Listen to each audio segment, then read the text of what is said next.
Assalamualaikum warahmatullahi wabarakatuh. Perkenalkan, nama saya Lydia Novitasari dengan NIM 216411011. Di sini saya akan menjelaskan hasil analisis kesalahan QEB pada buku bimbingan dan konseling karya Dr. Haji Sutirna, Manajemen Pendidikan, mata kuliah Bahasa Indonesia. Dosen pengampu Ibu Melani Harfikasari, Manajemen Pendidikan. Bab 1, latar belakang. Ejaan adalah keseluruhan peraturan bagaimana melambangkan bunyi ujaran dan bagaimana menghubung serta memisahkan lambang-lambang. Secara teknis, ejaan adalah aturan penulisan huruf, penulisan kata, penulisan usus harapan, dan penulisan tanda baca. Ejaan yang disempurnakan adalah ejaan bahasa Indonesia, ejaan Republik atau ejaan Suwandi yang berlaku sejak tahun 1927, tepatnya pada 16 Agustus 1972.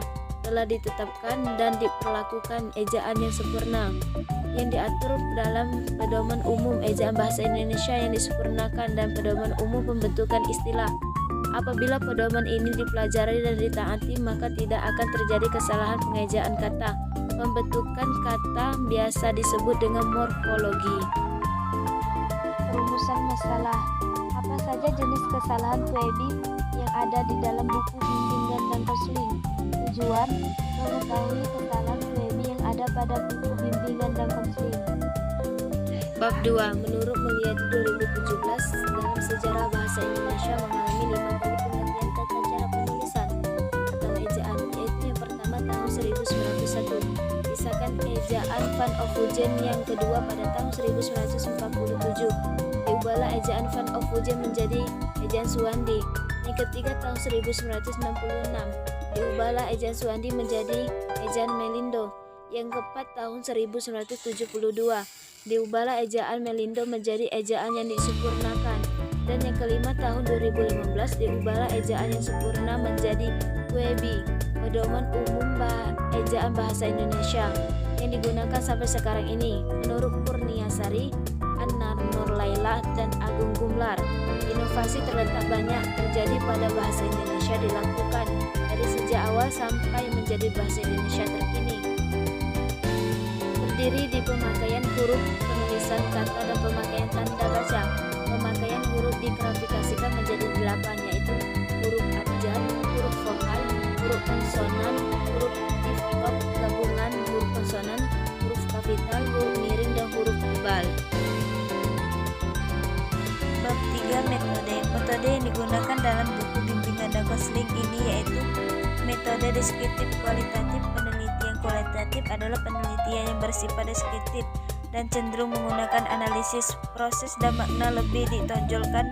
Dalam penelitian kualitatif, landasan teori dimanfaatkan sebagai pemanduan agar fokus penelitian sesuai dengan fakta di lapangan.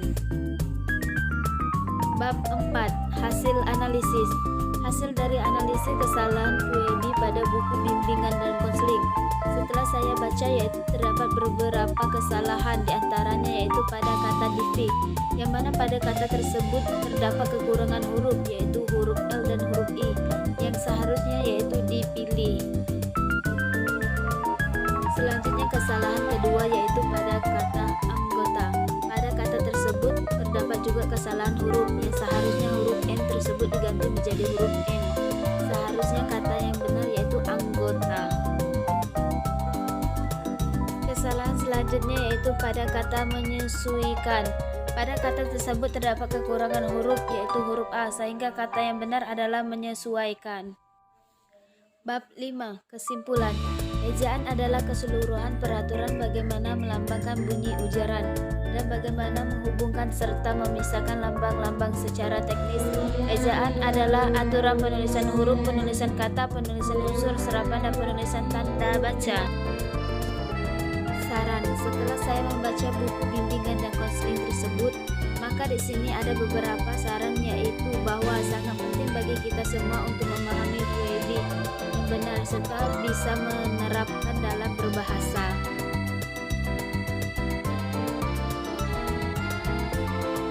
Sekian, terima kasih. Wassalamualaikum warahmatullahi wabarakatuh.